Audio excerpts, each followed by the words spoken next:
coming up to the halfway mark. Chris Hoy, he's rolling a bit. Can he still keep this up? The line is inside. Chris Hoy's coming up to the line. What's he going to stop the clock at? Oh! Chris Hoy is the Olympic champion, the Commonwealth champion, the world champion. In some sections of the media, there's a certain cynicism about drugs in sport, but the truth is that the overwhelming majority of top athletes have no time for cheats. Just listen.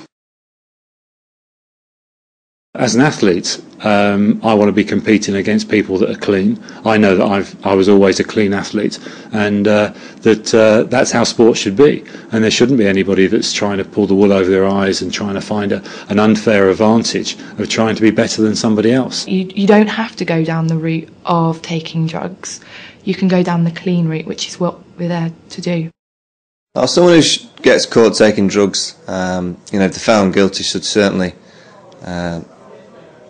get a ban.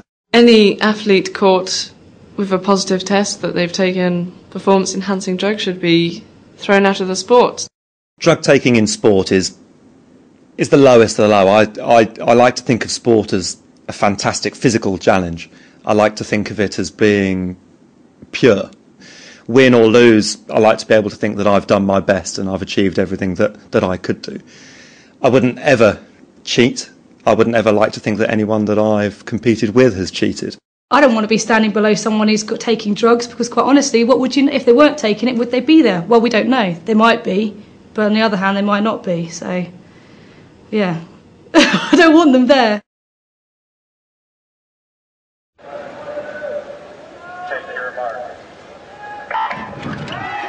We've got to commit to more education. We've got to commit to getting to the athletes younger.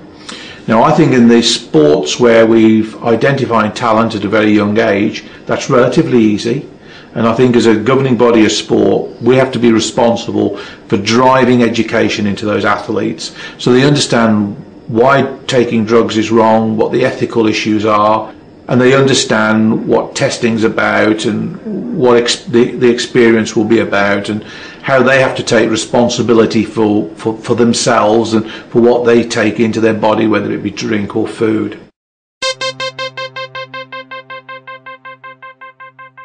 The women's 800-metre final is underway. Tanni Gray-Thompson going for a fourth consecutive gold medal. Trying to make her effort known and trying to put some pressure on the rest of the competitors, but I don't think she's going to be 300 metres to go, and Tanni Gray-Thompson's got an awful lot of work. Tanni Gray-Thompson finishes in 7th place. The Russian Dezhirova. Being a world-class champion means more than being the fastest or the strongest. To be world-class, you have to put 100% effort into your job as an athlete. This means planning an effective diet, making a commitment to training, and being able to deal with defeat as well as success. It also means knowing your rights and responsibilities in relation to anti-doping.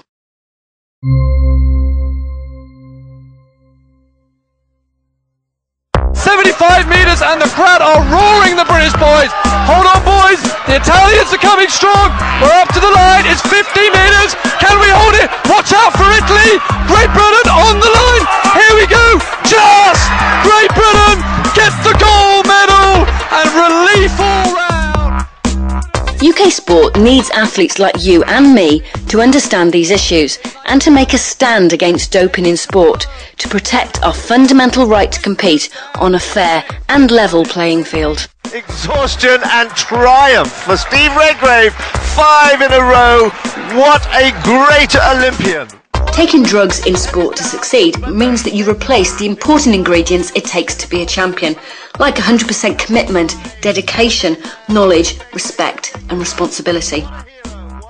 If you cheat, then you can never fully understand the pride you get when you can say, as I can, it was 100% me. And isn't that the most emotional thing that we will see?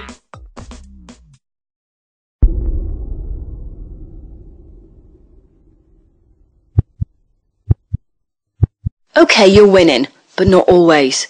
Supposing someone offered you a magic, undetectable pill that meant you could win every time. For 5 years, you will come first in every competition you enter. Will you take it? You want to win, don't you? But then suppose that after 5 years it will be detected protected, and every prize you won would be taken away. Every medal, every award, all of your sponsorship, status, your friends and community, all gone.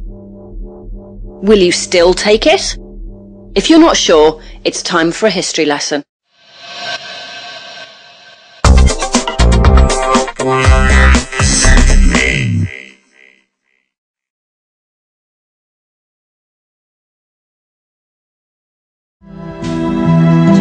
Has Tanni Grey-Thompson still got what it takes to become a Paralympic champion? Away we go, and in lane 2, Francesca Fortunato, the Italian, is going well, and here comes Tanni Gray right in the centre. Tanni Grey-Thompson is moving well. Tanni Grey-Thompson is moving beautifully. This is a gold medal winning performance from Tanni Grey-Thompson. Like an arrow through the line, Tanni Grey-Thompson is a gold medalist once again. Absolutely brilliant. All living things compete for space, for food, for life, and in the case of humans, for status and glory. Sport is founded on that competitive spirit, and ever since sport began, there have been those who are willing to cheat in order to gain the edge. The first recorded instance was around 300 BC, when competitors in the Greek Olympics were disqualified for eating concoctions of mushrooms, herbs, and animal protein to enhance performance. Winning athletes were rewarded with money and property, so the temptations to cheat were great even then. Eventually, drug taking was a contributory factor in the demise of the ancient Olympic Games. It's happening, Great Britain! It's happening, Great Britain! Everyone's 1 barrier to go! And David Henry's going to take the gold! David Henry wins for Britain! A new world record, if that time is correct, and Henry won it. By the 20th century, the modern Olympics had been established, and sport once more had become a major factor in the social, political and economic fabric, and with it the pressure to perform for glory, status and money. It was well known that amphetamines and steroids were in widespread use, but it took the televised death of British cyclist Tommy Simpson to instigate an anti-doping programme in 1967.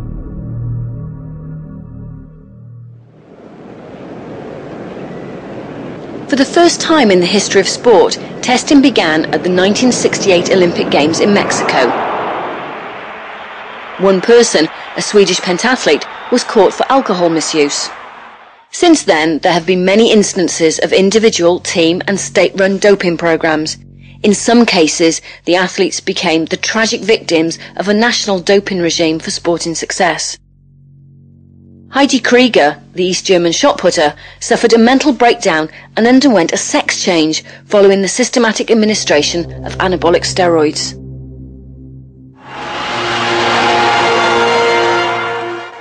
Until the 1976 Montreal Olympics, East German women had never won a swimming gold.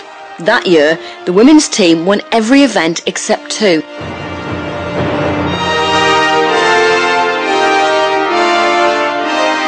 I'm standing on top of the Berlin Wall, which for years has been the most potent symbol of the division of Europe. And there can be few better illustrations of the changes which are sweeping across this continent than the party which is taking place here on top of it tonight. The success continued until the fall of the Iron Curtain in 1989. Since then, the success of German teams have declined, and former coaches have been put on trial for forcing athletes to take performance-enhancing drugs.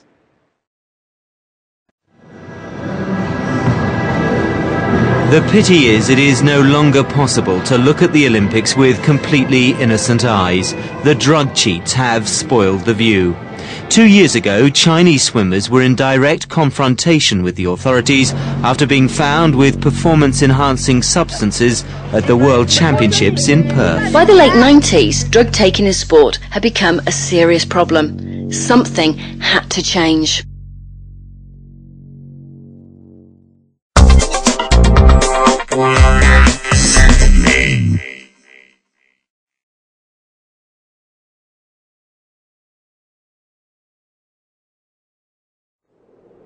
In 1999, the World Conference on Doping in Sport issued a declaration calling for international collaboration to tackle and eradicate doping in sport.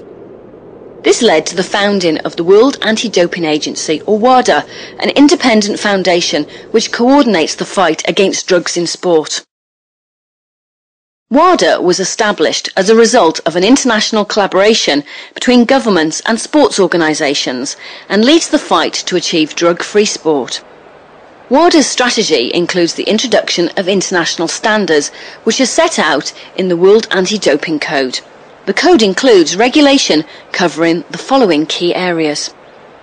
The prohibited list identifies all substances and methods which are forbidden in all specific sports, both in and out of competition. The list is amended and updated at least once a year and is a critical reference document for all athletes. Therapeutic use exemption, or TUE, is a system established in recognition that some athletes may have to use prohibited substances or methods in order to treat medical conditions. The TUE is an approval for use of a prohibited substance or method and may provide an explanation if the substance is found in an athlete's urine or blood. An international standard for testing procedures both in and out of competition. The standard includes test selection, athlete notification, sample collection, handling and transporting samples to an accredited laboratory. An international standard for laboratories. All samples are analysed in one of a worldwide network of WADA accredited laboratories. This ensures that all procedures carried out on samples conform to the critical, secure, technical and ethical standards set down by WADA. An important principle underpinning the code is that of strict liability. This means that all athletes are personally responsible for any banned substance found in their bodies, regardless of how it got there.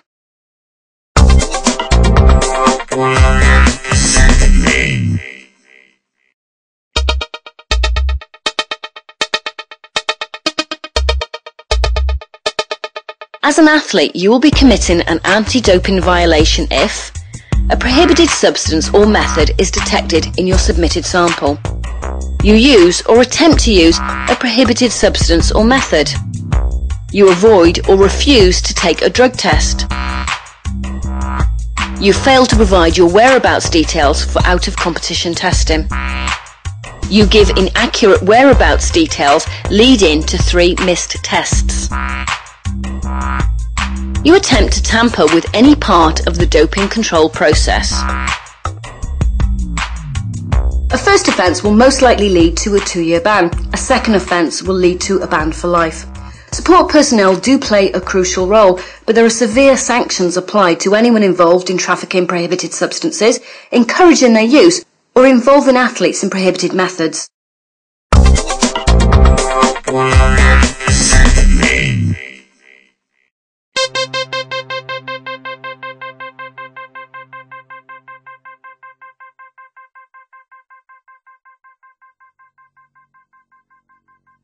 For some athletes, the temptations to take drugs to enhance performance have been overwhelming and in some cases tragic. These are some examples of athletes who've been caught cheating.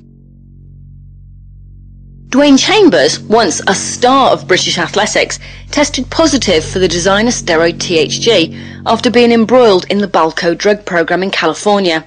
He is the European champion. He is the holder of the championship record. He's broken 10 seconds and he's answered all the questions. None remain. He was the golden boy of British athletics, the European 100 metres champion, Britain's fastest man. But now Dwayne Chambers' career lies in ruins. He's been banned from athletics for 2 years after testing positive for the steroid THG. The verdict follows a hearing last week, and it means he'll never be able to represent Britain at the Olympics. Chambers was banned from competition for 2 years and from Olympic competition for life. He was stripped of his World Championships 4x100 metres relay medal, and worst of all, his innocent teammates also lost theirs. Chambers and all his teammates from that World Championship relay will also have their medals taken away. There may only be one guilty party, but it's cast a shadow over the whole of British athletics. Danny Orr. Good ball to Hudson. Now they can get it the line. He does. Rugby league player Ryan Hudson received a 2-year ban after testing positive to the steroid stanozol. Bradford Bulls subsequently terminated his contract worth £200,000. Marco Pantani, the renowned Italian cyclist, died alone in a hotel room of heart failure, following a career blighted by a number of drug allegations and suspensions. Some other well-known cases involved state-approved doping. Members of the East German swimming team, the so-called Wonder Girls, are still suffering medical problems years after taking testosterone tablets prescribed by their coaches.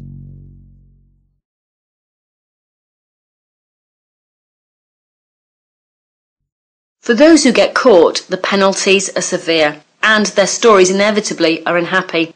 Adam Dean, Rugby Youth International and Chester RFC player, tested positive for nandrolone. He received a 2-year ban. This is his story.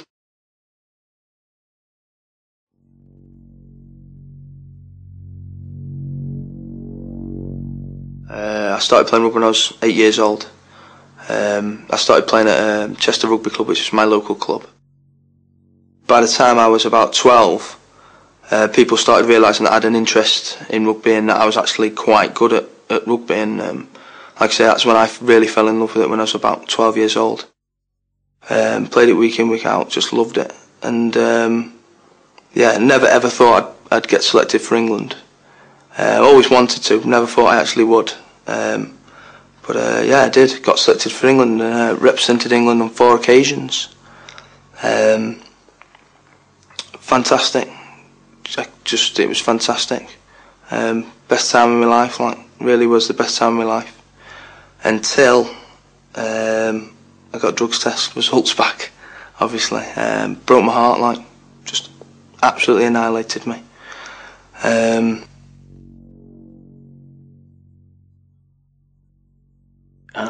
It was, you know, a complete bolt out of the blue, and it was pretty earth-shattering. And the only way I can explain it, it's like almost having a death in the family. You know, even now, I struggle with him.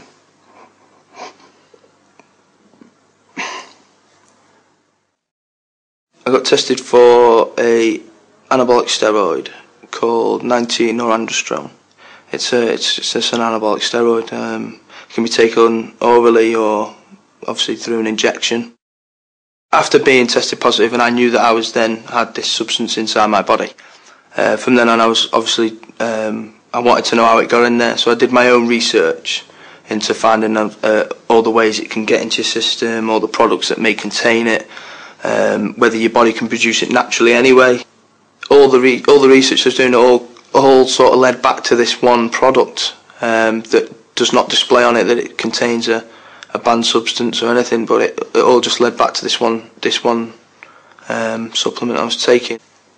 And Adam was taking supplements, and I just thought they were okay. I didn't realise, having no education on anti-doping or drugs really.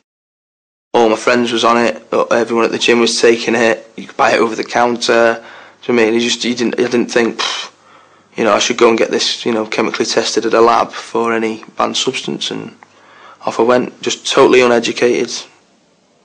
And in a way, I feel responsible because Adam was taking, protein supplements, if you like, and I just let it happen because I didn't think to check. I think the first bit of drug awareness I ever got told was, I think it was the weekend before the drugs test, saying there was going to be drugs tests, and that's it. That's all I've ever been given, really. I wouldn't wish it on anybody, and I felt it was like you were on a murder charge, and when you face 3 barristers on a hearing, it's quite daunting for a young kid, and even for a parent that's never done anything wrong in his life, never been to court.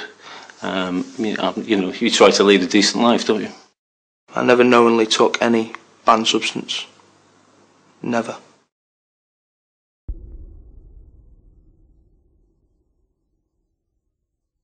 I think the worst thing to cope with was the fact that people would think that Adam was a drug addict. They didn't understand what anabolic steroids were, and they would think that he'd be smoking this, injecting that, taking that, as young kids seem to do. It really has opened my eyes to the fact that you actually do need help. You can't just do things on your own all the time. Yeah, I've definitely learned a lot from it. Definitely. Adam's been found guilty, and he is guilty, but I wouldn't wish this on anybody. It's earth-shattering, and it's almost like death itself. We have to deal with it. But somewhere out there's another Adam who might make the same mistake, and by speaking today, I hope that things are put into place where, it doesn't happen. There must be a way to train and build your body up for whatever sport you're doing. There must be a way of doing it naturally. That's one of the things. The second thing, and the most important thing, is a lack of education. And I think it's really important in every sport that the parents are given some form of education.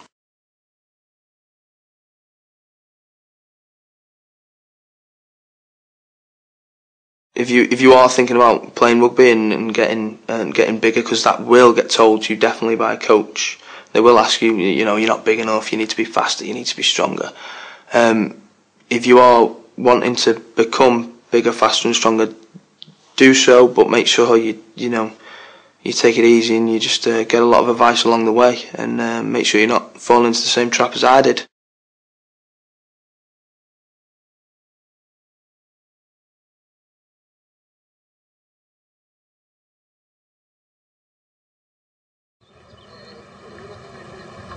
Although cocaine and cannabis are not generally regarded as performance enhancing, their use is prohibited, and clubs enforce a zero-tolerance policy. Keith Piper is one of a number of cricketers banned for using recreational drugs.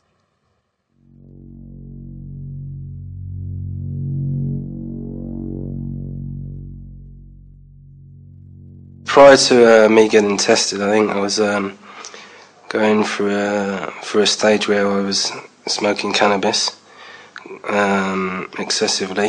Knew I had a problem with smoking cannabis, but never really thought I could tell anyone about it. I was actually in the second team at the time. The first game came around against Glamorgan, the first team game, and the keeper in the first team at the time, Tony Frost, injured his leg, and I got called into the side, which I was quite happy about. I was going to get back into the side and hopefully show what I can do again. But then on the second day, I got tested. I think for the first 3 weeks, I was waiting for the test to come back. I was quite nervous about what was going to come back. I imagined that it would come back positive, but I was hoping it wouldn't. And it did come back positive. I got a call from the secretary of the club to say, could I come in and see the chief exec? I came in to see the chief exec, and he told me that the test had come back positive, and I was suspended until further notice. A date was given to me when the hearing would be, so I went along to the hearing. They heard my case, and I got a 4-month ban and a fine. Oh, it was a strange feeling. I was nervous. I had lots of fear in me at the time because I didn't know what was going to happen. I thought I'd never be allowed back in cricket. It effectively ended my playing days, definitely. Took my ban. Then it was recommended to me that I see a psychiatrist or a therapist or a counsellor at the Priory, and I did that. And the counsellor recommended that I came and had treatment for a month in the Priory, and when he told me that, I was actually quite happy, because I knew I needed help, and this was probably where the help started. So I went to the Priory for a month, which was hard work mentally, then came out.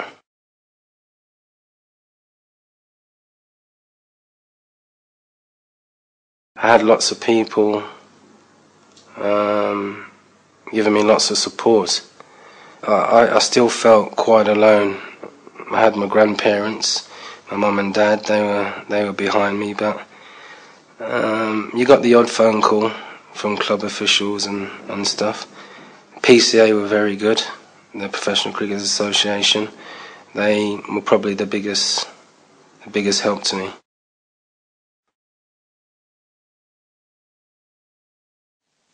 Yeah, I do think I've been treated fairly, yes I do. The only thing I would like to say is that I think coaches and organisations should probably learn a little bit more about recreational drugs and drugs as a whole.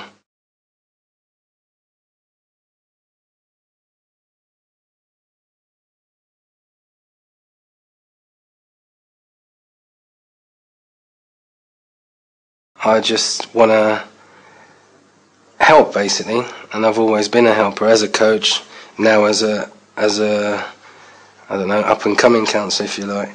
I just want to help somebody, and I think using counselling schools as a coach can also help cricketers, and maybe after I finish coaching, or if coaching doesn't work out, I could go into counselling.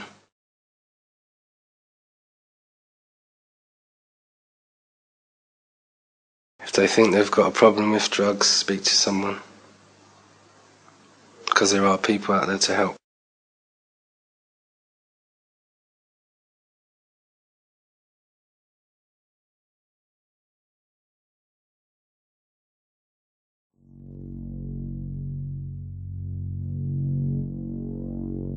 Okay, well, it was basically a night out in town, and there was a party. There was a lot of alcohol involved, and we went back to a guy's house in Coventry who I didn't actually know of, to have a house party there, and the drug was there. Never actually seen the drug before actually that time. Obviously heard of it, but never actually seen it in person. There was a lot of people taking the drug. And unfortunately, that I had a couple of lines of coke. Well, I was called up to play a one-day game, last game of the season, in fact. I wasn't down to play. I had a stress fracture in my back, and I think it was Nick Knight or John Inverati called me on the Saturday to say that I'd be travelling down to Gloucester to play in a one-day game as a batsman. And I was scared to death, to tell the truth, because I knew what sort of consequence there would be if I got caught with this in my system. We lost the last game of the season, and me and Ian Bell were called out at the end of the game and for a random drug test, and that's where it actually happened. I don't think I was thinking much at the time, to be honest. I just wanted to sort of be swallowed down in a hole. It was the worst feeling of my life, actually being called out. I knew sort of 90% chance that I could be caught with the drug in my system. I couldn't actually talk to anyone. There wasn't anyone to talk to. But actually, when I was caught and called into the office and actually told by Dennis Amos that I was found with cocaine in my system, I didn't actually have much feelings then, to be honest. It was sort of a feeling where I didn't know what was going on, what could I do, everything was running from my mind. I walked out of the office and went home and still couldn't actually speak to my parents, my father, or anyone. The press phoned me one evening and said, it's going to be released in the morning in the press, so if you need to tell anyone, I suggest you do it now, which I thought was really kind of them. So to tell my dad, I had to phone him and actually call him to come and meet me. I was at my girlfriend's house and I actually sat in the car and told him there and then. He was more upset than anything else. Obviously he was angry, very angry, but he was more upset, and I was more upset I let him down. just not myself. I mean, cricket, I love the game. I'll never come out of the game for as long as possible, but family-wise and things, I think it's a different matter. And just to see him break down in tears with his son being caught with cocaine was, I mean, it's the worst thing I've had to do in my life. It was very difficult with sort of the press and public and friends as well. I mean, I think a lot of guys would have been disappointed at the club. I had a lot of close friends here. But then again, I mean, it was up to me to do this. And maybe I've lost friends, I've lost people's sort of, not, how can I say it, support as well from the club, whatever ban the ECB or whoever Warwickshire gave me. I don't think I can argue that at all. I knew I shouldn't take that drug, and I'd done it, and I was up for whatever punishment that actually got given, and I accepted it.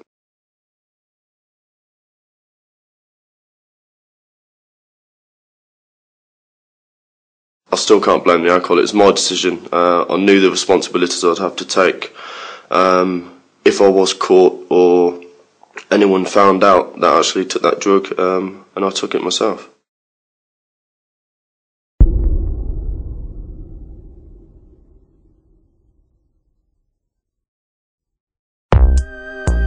Other cases involve the accidental use of banned substances. Alan Baxter was stripped of his bronze medal at the 2002 Winter Olympics in Salt Lake City after testing positive for a banned substance. It was found in his system after he used a Vicks inhaler bought over the counter in Utah. Alan was very familiar with the British Vicks inhaler and was aware that it was permitted in sport. The American product, however, contained traces of methamphetamine, which is banned in sport. British Olympic medal winner tests positive for drugs. Radio 1 Newsbeat. British skier Alan Baxter has failed a drugs test. Baxter has surprisingly... He'll then be stripped of his medal and possibly banned from... knowingly taken any medicine or substance. Sadly for Alan Baxter, the presence of the substance in his system was an offence, despite the fact that it was unknowingly taken. Although Alan wasn't labelled a cheat, he was never reunited with his medal.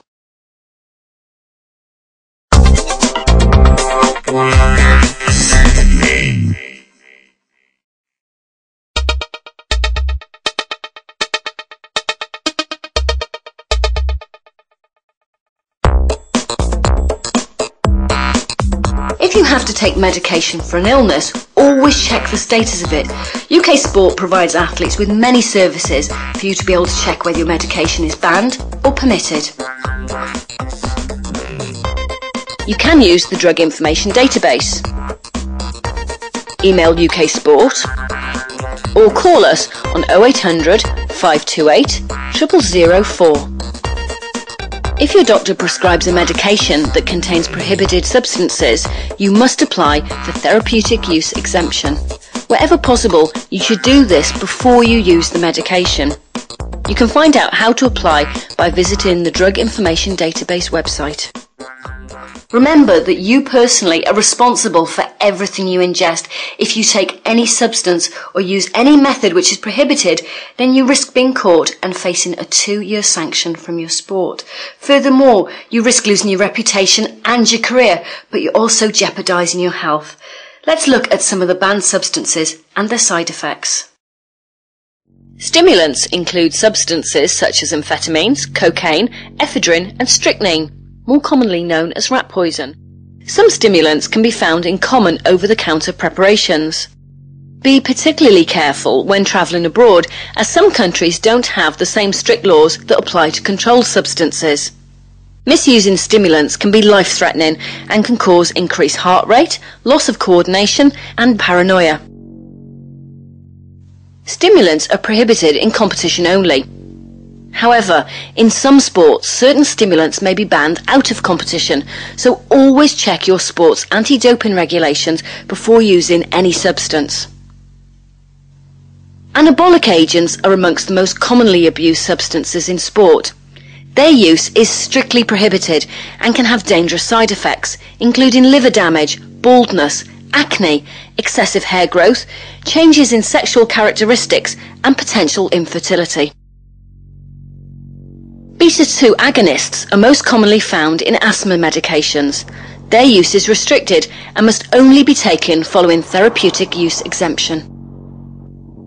Diuretics are used medicinally to treat water retention, but are sometimes abused by athletes trying to lose weight prior to competition. They could also mask the presence of other prohibited substances by eliminating them from the body in urine. This sounds like good news for cheats, but diuretics are easily detectable and their use is a serious doping offence. Diuretics also have nasty side effects, which include dehydration, muscle cramp, nausea, loss of coordination, abnormal heart rhythm, and death by cardiac arrest. Peptide hormones, glycoprotein hormones, and their analogues act to stimulate growth and include human growth hormone, HGH, and erythropoietin, EPO. Use of these substances pose a high risk to health, including abnormal growth, muscle and joint pain, diabetes, stroke, and heart attack. EPO is a substance that can promote the increase of red blood cells in the body. This means that more oxygen would be carried to the muscles, allowing athletes to train or compete for longer without building up lactic acid. The problem with EPO and similar substances that increase red blood cell count is that the blood thickens and it becomes more difficult for the heart to pump the blood around the body. This can cause blood clots, which could result in a stroke or heart attack. Narcotic analgesics are not strictly banned for their performance-enhancing potential, but because they're strong painkillers, they could allow athletes to train or compete while seriously injured, which would be detrimental to their health. Some narcotic analgesics are safe and permitted in sport, such as codeine and ibuprofen, but many are illegal and dangerously addictive, like morphine. Injuries that require constant pain relief will be better treated by rest and an appropriate rehabilitation program. Narcotic analgesics are only prohibited in competition. Recreational drugs such as cannabis, ecstasy, and opiates are not regarded as performance enhancing, but can have serious physical and psychological side effects.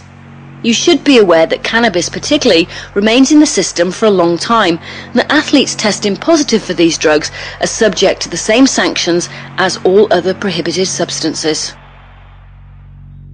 There are also certain methods that are on the prohibited list. Blood doping, the practice of removing, storing and re-injecting blood back into the system to increase hemoglobin, is both prohibited and dangerous. It is also an offence if an athlete attempts to substitute or alter their urine in order to avoid a positive test.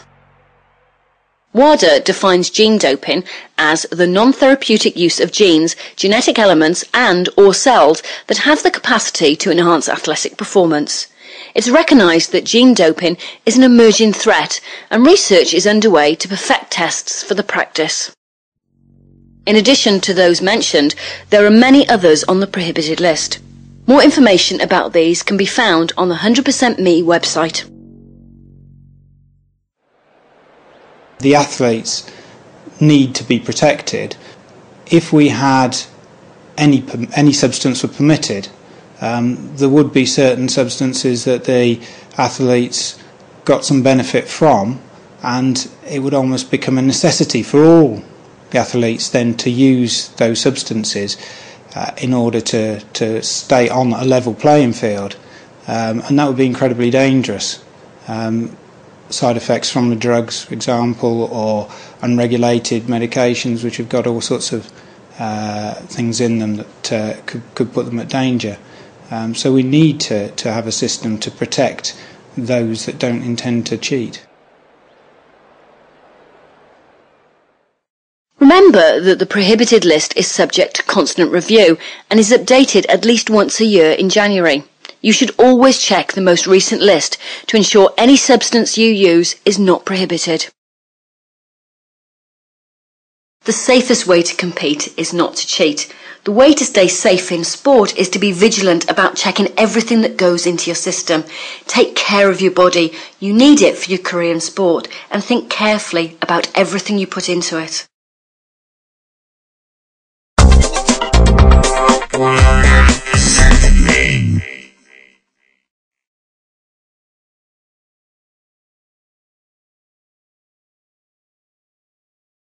Athletes tend to subject their bodies to great stress and may sometimes have to take medication. So, how can you be sure if your treatments are legal? The Drug Information Database, or DID, is an online service developed by WADA and UK Sport. It's designed to help athletes determine whether a licensed UK product or substance is prohibited or permitted for use in sport. DID can be accessed at any time from anywhere in the world by logging on to the UK Sport or 100% Me websites. Remember to check your medication carefully before using it, no matter how familiar you are with the product. Using DID for UK licensed products is straightforward. Just follow these steps and you'll have an answer to your question. Log on to DID. Read the introduction. Read the terms and conditions carefully and accept them to proceed. Make sure that you select the correct sport, as this may determine the legality of the medication you're querying. Now select the country in which you purchased the medication. This should be the UK if you're searching for a UK licensed product. Type in the first few characters of the substance you are inquiring about, reading carefully from the label. Select the correct product name from the drop-down menu, checking that the name on DID matches exactly that on the label of your product. Read the status of each ingredient listed and check they match the ingredients on the label. Read the WADA regulations to make sure you're aware of any additional requirements. Finally, to ensure you've got the correct answer, check that the product name and ingredients on the label match those listed on DID. Don't guess the spelling of the product or ingredients. The route of administration refers to the way in which a medication or substance is taken. Make sure the route of administration is correct. If the substance is not listed, do not assume that it's safe to take. Contact UK Sport for further advice.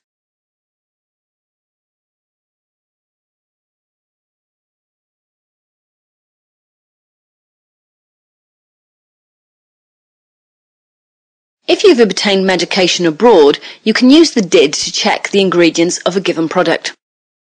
You can also use the DID to find the contact details of the relevant anti-doping organisation if you require further advice.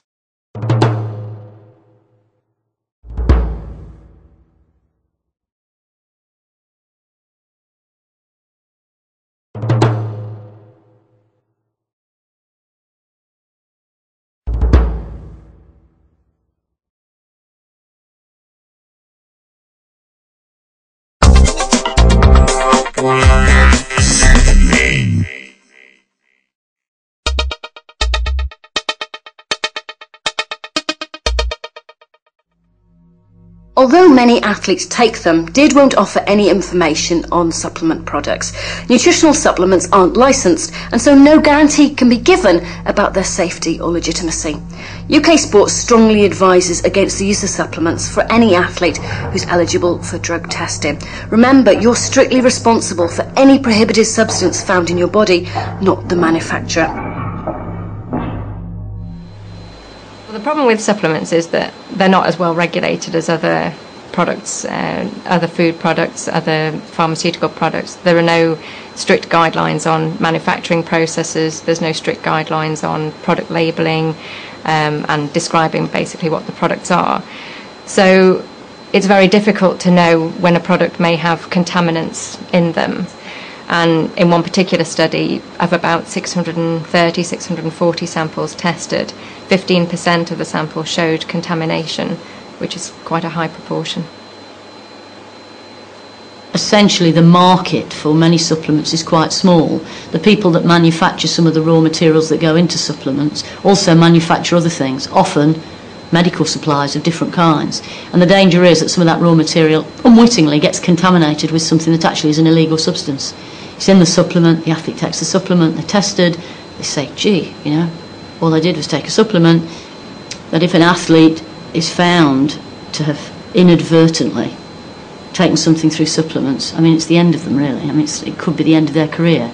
And nowadays, that's pretty significant for an athlete. I mean, it always has been, but it gets more significant the greater the profile, the greater the pressure, the greater the government investment, all of those things.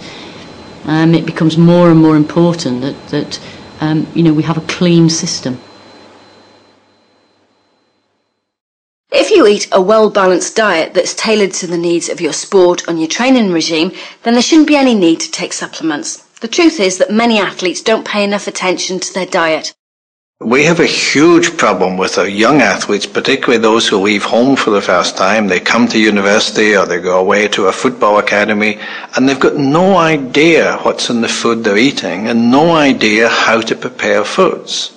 So they may get lunch provided for them somewhere, if they're at a football academy, for example, but they may have to provide their own dinner. Where do they go? They go to the burger shop, they go to the fried chicken shop. And then they say, well, maybe this isn't what I should be doing. I know, I'll take some supplements. And we have a big problem. Now, those who work with athletes are beginning to recognize that one of the things we need to do is to give our young athletes some life skills. And that means teaching them how to cook, how to prepare some simple meals from some simple raw ingredients that mean they don't need to take dietary supplements. They can meet all their nutrition needs from simple foods.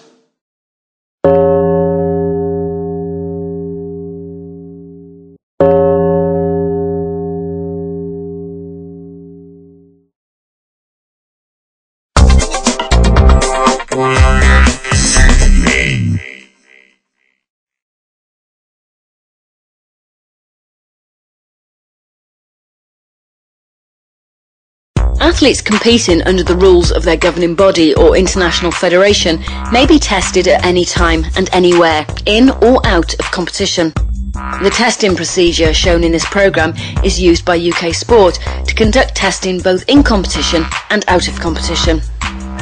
Although procedures may vary slightly from sport to sport or country to country, they should follow the WADA international standard for testing. It's important that you understand the testing procedure. You can then be sure that you're tested according to the international standard. If you're selected for drug testing at an event, during training or at an out-of-competition location, you'll be notified officially by a doping control officer or a chaperone. My name is John Turner and I'm a doping control officer with UK Sport. My job would be to approach the athlete, identify myself, tell him exactly who I am, and what is required of him, i.e. he's been selected for a drug test, which he is obliged to comply with as soon as possible. Keep in mind that if you are selected for a drug test at an event or an out-of-competition location, you will be expected to provide a sample, regardless of any other commitments you may have. This is Stephen Parry. How are you doing, mate? Hello, I'm John Turner from UK Sport. I'm a doping control officer and I'm here to notify you that you have been selected for an out-of-competition drugs test. Oh, brilliant. What I've got to ask you is, how long is your session? Are you near completion? And when can we conduct the test? Mate, I've got about another 1,000 to do, so it's going to be about 15 minutes, if that's good for Lovely. you. I'll just wait here and quietly wait for you finishing your session. Okay, Thanks mate. for your cooperation. I look forward to it. Thanks, Steve. Once notified that a test is required, you must remain under the supervision of a doping control officer or chaperone until testing is completed. Testing must normally take place within 1 hour of notification. However, whilst under supervision, before reporting to the doping control station, you may receive medical attention if necessary, attend a victory ceremony, compete in further events, warm down, fulfil media commitments, complete a current training session. You should not, however, pass urine until reaching the doping control station, and you are advised not to consume any food or drink which is unsealed.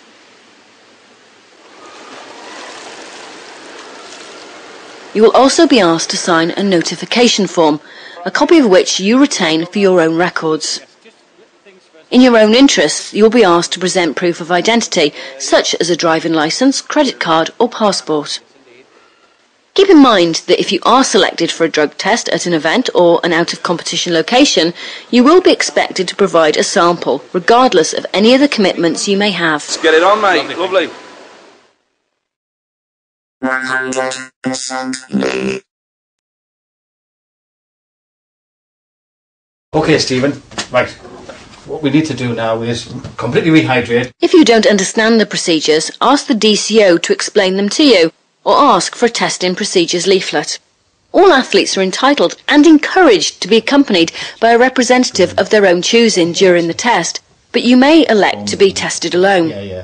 In either case, you may only be tested by a DCO of the same gender. Okay, lovely, that's great. Right, now then, we're now down to this here. We're ready to give us a sample. Can you make a selection of any of those white top vessels? Doesn't make a difference, right? Not at all. But it's got to be to your satisfaction. Have a look inside, make sure that there are no foreign bodies. Check that your chosen items are sealed and have not been tampered with. All good. Okay, and again I'd ask you to make a selection of a blue lid, and now we're asking that you should be offered a choice of at least 3 collection vessels and blue lids. Satisfied? For me, yeah. Good lad, okay. Now then, we're going to go to the loo. If you are accompanied, you may ask your representative to help you select and handle the equipment.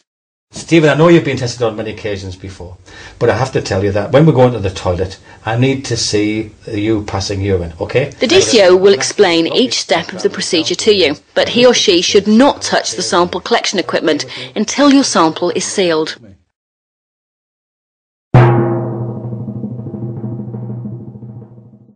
Okay, Stephen, what I'd ask you to do is take off this tamper-evident tape that goes around the vessel there. As you take it off, the word stop, stop, stop will appear on both the tape and on the collection vessel. The tamper-evident tape and seal ensures that the collection vessel has not been opened since leaving the manufacturer. Because that's an excellent dustbin. The little white tab there, if you pull it round, all the way around the vessel, that's the idea, and give that to me. Yeah. If we flip the lid and then pull it off towards the ceiling so that the whole thing comes off. Excellent, thank you very much. And when we've got our 75 mils plus, then we will replace it with the blue lid. Satisfied with that? I'll put this on here. Yes, please. So it's in your view at all times.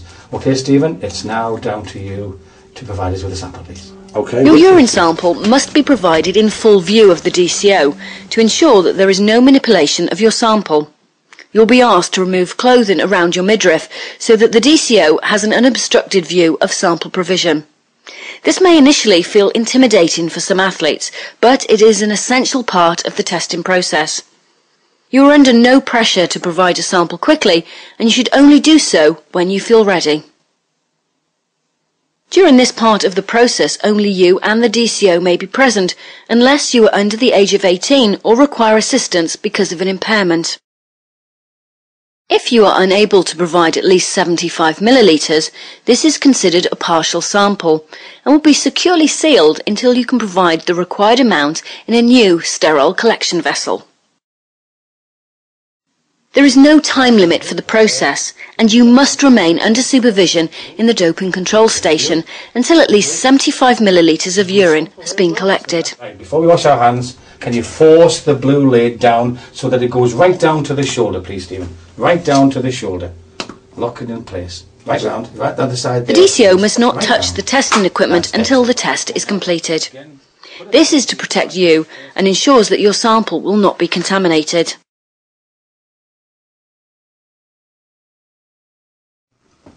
What I really need to do now is you and I to verify that we've got 90 mils of urine in that vessel. Is that okay with you? Have a look at the calibration on the side.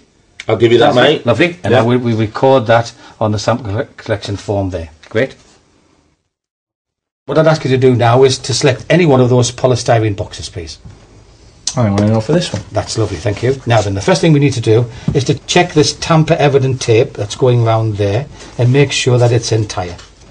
Okay? Yeah, so now, if you start to peel that off and take it all the way over, like the other one, you will see that the words stop, stop, stop appear on both the tape and the polystyrene. You can give that to me because it's really sticky. That's lovely. If we now lift this clear tape just up to that shoulder there, the whole thing will go back as a lid. Brilliant, thank you. If you remove the 2 bottles that are inside, excellent. Okay, and we close the box. Okay, that's lovely. Now, the first thing we're going to do from there now is to look at the fronts of the bottles and the lids and check them against the polystyrene box that you've selected to make sure that these numbers all correspond. AB 105. Like the collection vessels, sample bottles are manufactured in sterile conditions and packaged securely to ensure they cannot be tampered with or contaminated. You should be given a choice from at least 3 packages. 99 B 105 7899. That's lovely. Great. Now then, from now we're going to decant from here into these 2 bottles, and we're going to do it in a specific way. Okay? When your sample goes to the laboratory, they will immediately test the A sample, and the B sample is stored and frozen. So we need less of your urine in the B sample than we do in the A. So we're going to start with the B sample first, please. Okay? Now, your next proof that it's secure is in this little silver seal that goes down the lids there. If you pull that down, that will show you that you're the first one to break into that. Right, now at this stage I'm going to ask you to decant from here into this bottle here. Do you wish to wear gloves, or are you comfortable handling your own urine? Nah, I'm alright without the gloves, mate. But because we've got 90 mils of urine, what I'd ask you to do is pour from this collection vessel into your B bottle just to the bottom of the blue label. Takes a steady hand, fella. Oh, we haven't got. There we go. That's brilliant, thank you. Now close the lid first, because we don't want to lose that, and put it to one side, please, Steve. Put that to one side, out of the way. That's great. Now gently push down with your lid and start a clockwise turning. Keep pushing down. That's better. And tighten now until you're absolutely satisfied that it's as tight as possible. Right, okay, Stephen. Now exactly the same with the A1. Pull down the silver tab there and stick it to one side. Take the lid off. Take the lid, put it down, and take off the little red ring. Okay, now I'm asking you to pour the rest of your sample into the A bottle, please. When the samples have been decanted and sealed into the A and B bottles, the residue in the collection vessel must be tested for pH and specific gravity values. This is to ensure that both values are within the parameters required for analysis. If not, you will be required to submit a second sample, again of at least 75 millilitres.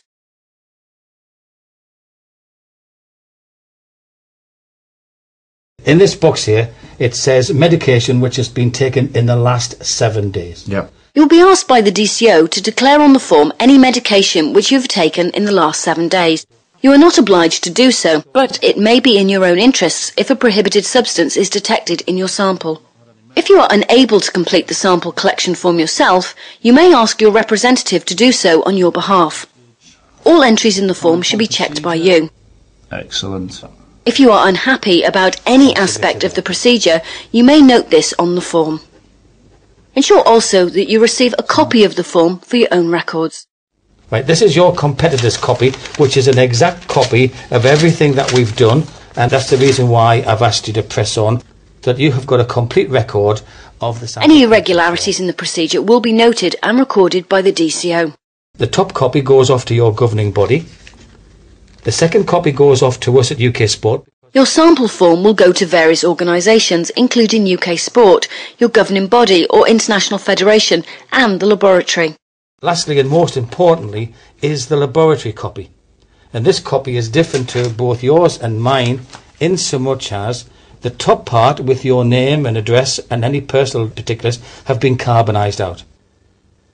Likewise, down the bottom here, any signatures which could have identified you have again been carbonised out, and only the middle portion... Although you may want to finish the test quickly once the sample is collected and sealed, it's really important that you check the sample collection form carefully.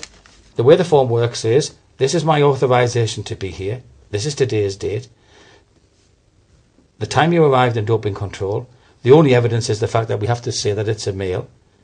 Then we're going to say that provided 90 mils of urine... Make sure that your name is not on the yellow form that is sent to the laboratory, as it's your right to maintain your anonymity. So that's all.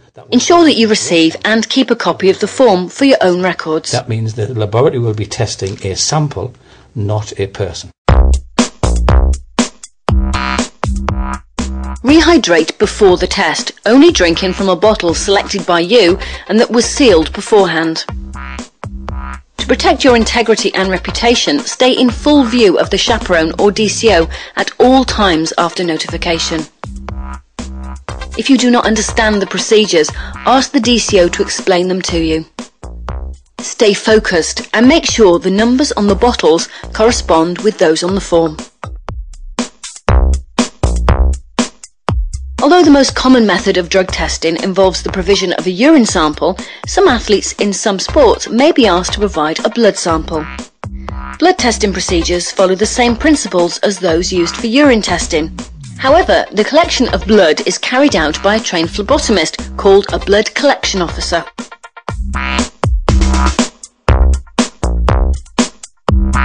The BCO will use a sterile hypodermic needle and withdraw blood from a vein. In any one session, no more than 3 attempts will be made. If you can't provide the required amount, the official will note this on the sample collection form and the test will be concluded. A urine sample is always collected in conjunction with a blood sample.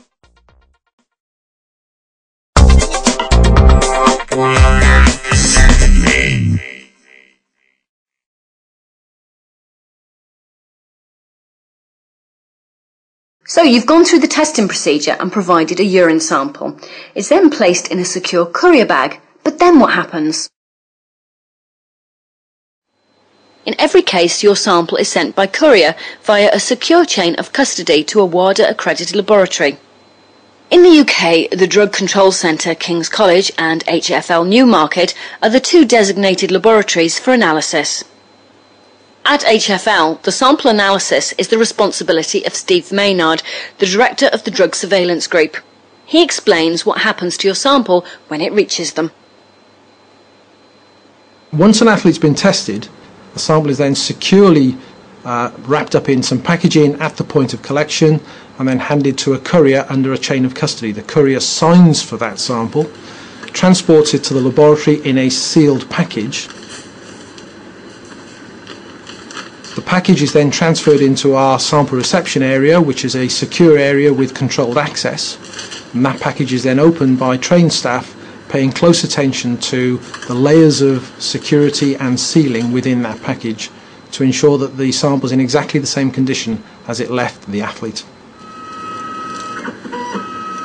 The things we know about the sample are very limited. We know the sport. We know the gender of the athlete, we know whether it's a male or a female because that helps us in interpreting the anabolic steroid profile, and we know whether the sample was taken in competition or out of competition, and that really is it as far as our knowledge of the conditions around the sample go. The laboratory tests samples without knowing the athlete's name. This is to ensure the confidentiality and integrity of the analytical process. Each sample is identified only by the unique numbers etched onto the A and B bottles and part of the sample collection form that is sent with the sample. This ensures that the integrity of the sample is maintained throughout.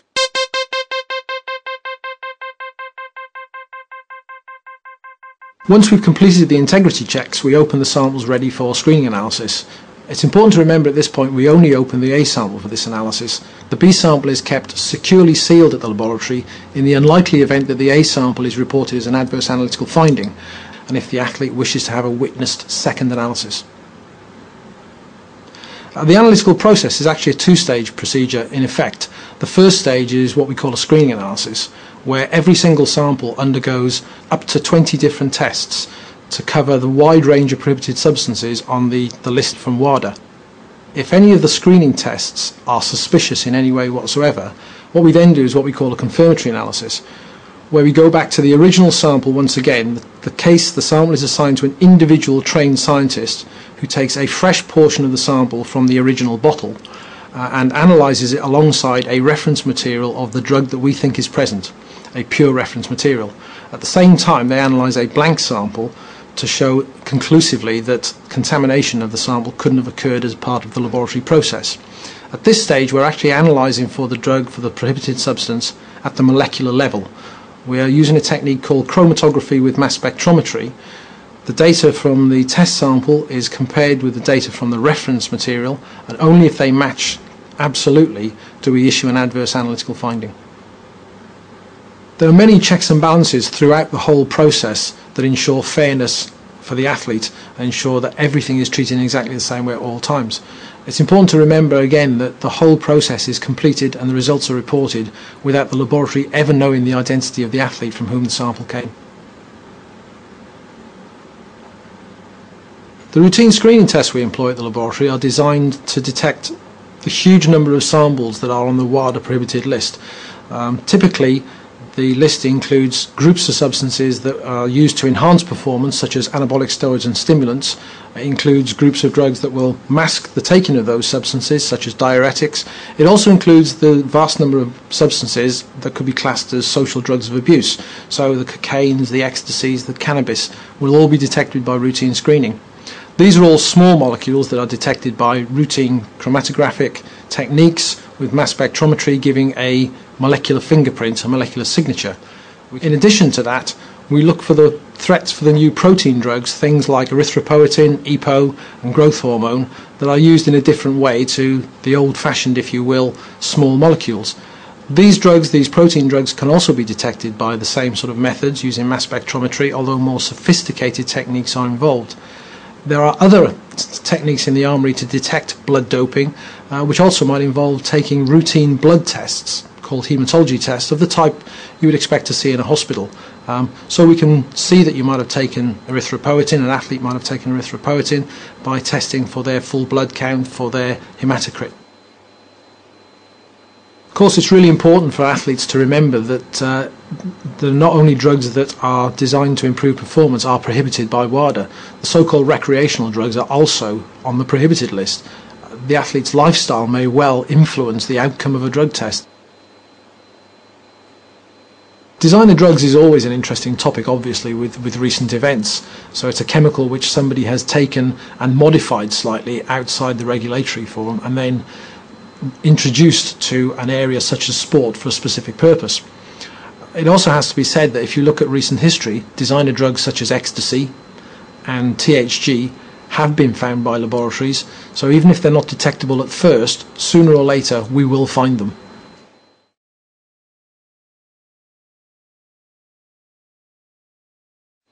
Gene therapy is just beginning to be used on a regular basis for treatment of things like cystic fibrosis and muscular dystrophy. At present it's in its early stages, but there's no doubt there's a potential for this kind of therapy to be misused by athletes in the future if they want to gain a competitive advantage. HFL has just embarked on a 3-year research program to make sure we understand fully the implications of not only gene therapy but also the potential for gene doping, so we can detect its abuse if and when it ever starts being taken by athletes in an attempt to enhance performance. Although samples are destroyed after negative tests, the analytical data is kept for future reference. All chemical substances have a unique signature which shows up in analysis. If the use of any new drug or procedure is discovered, all existing data is compared to the new signature.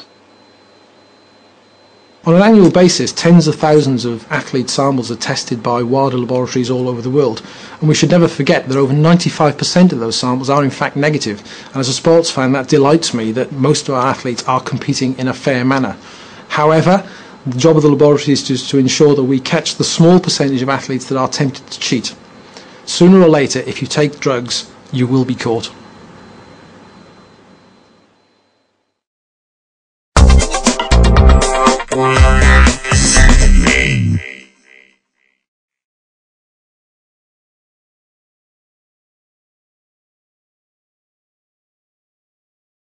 Following the laboratory analysis of the A sample, if no prohibited substances are found, a negative result will be reported to the relevant governing body or international sports federation. This is normally within 3 weeks of sample collection. The B sample is then destroyed. If the laboratory detects a prohibited substance, this is reported as an adverse analytical finding to the anti-doping organisation responsible for results management. A review is conducted to determine whether a relevant therapeutic use exemption has been granted for the athlete in question, or if there's been any departure from the international standards that could have affected the integrity of the process. If no TUE has been granted or no departure from the international standards is identified, the procedures are as follows.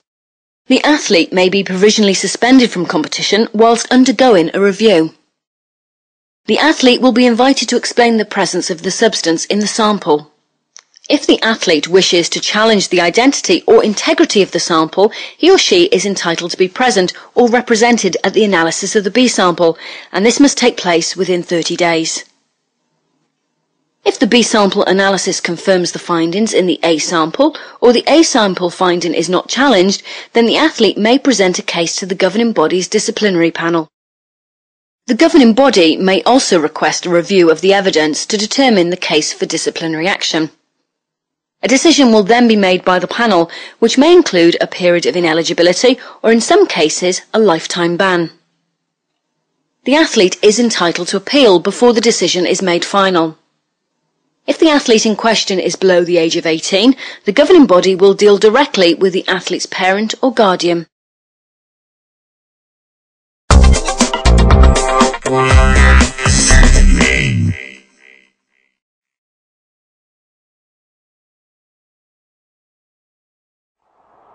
UK Sport has established a framework of testing pools for athletes competing at an elite level.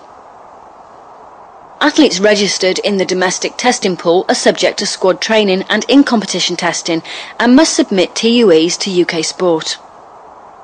Athletes registered in the national and international pools are subject to in and out of competition testing without notice, TUE submissions, and must submit whereabouts information. Even if you are not registered to a pool, you may still be required to submit a TUE no later than 21 days before competing in a domestic event.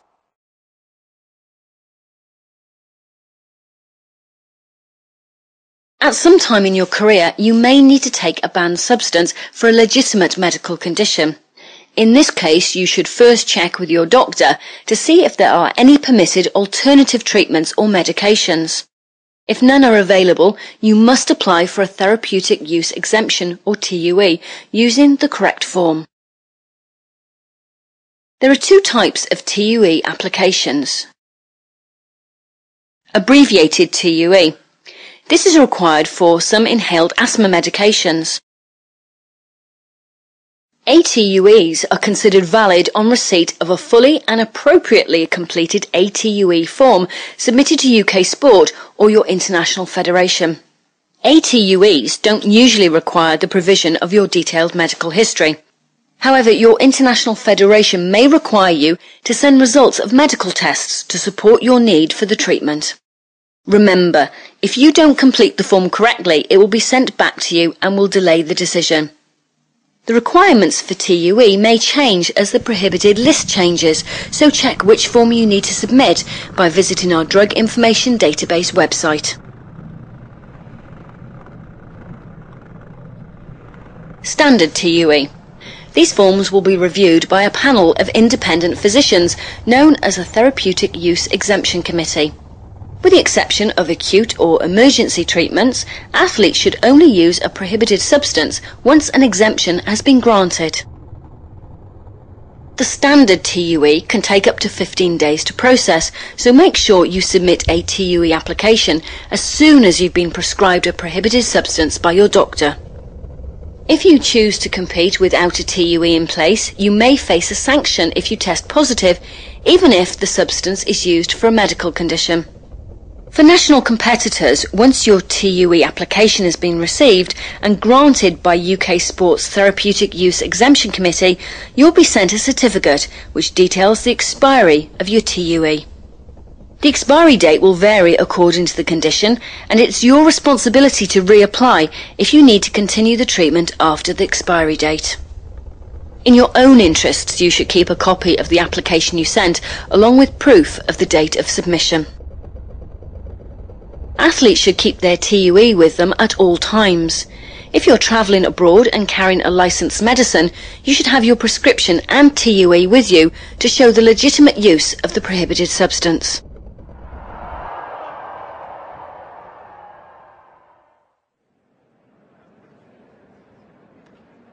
There are three main criteria for granting a TUE.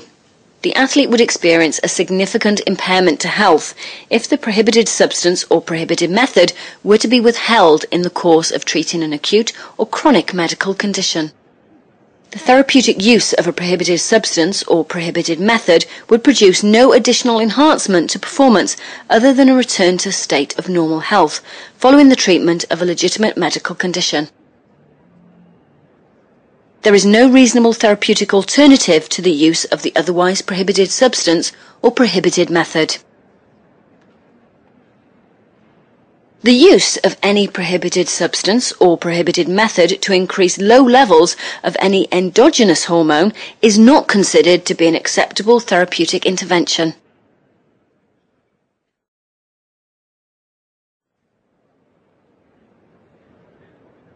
You and your prescribing doctor must complete and sign relevant sections of the TUE form.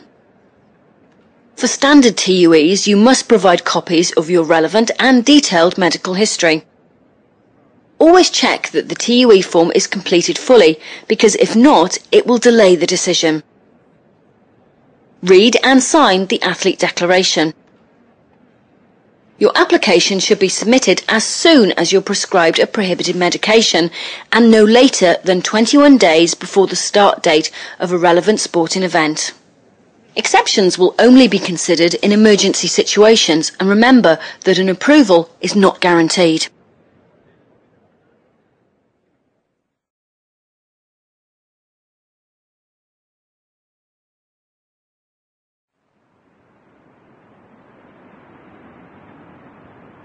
Well, I came down with diabetes in '97, so I haven't been a diabetic all my rowing career. It was only up to the Sydney Games, and obviously that became quite big issues because insulin is a banned drug. It was put onto the ban list up to the 96 Games and onwards, and so you have to get special clearance. And there is a mechanism put into place that if you have a medical condition that you need drugs to survive, in my case, is that there is a process to do, and it's a very long, laborious process of going through all the information of being diagnosed, what treatment you have to be on, what your actual condition is, and working right way through. And it's the IC Medical Commission you have to convince, and so your own specialists in your own country you're from, going through to them, and it's certainly not an easy process. When my form was finalised and signed off, is that 2 months before the Sydney Games, I had a finishing form of a 0002. So there's not very many people that are put into that situation, but there is a process that you do have to go through. If you need further information and support, then visit the UK Sport and 100% Me websites.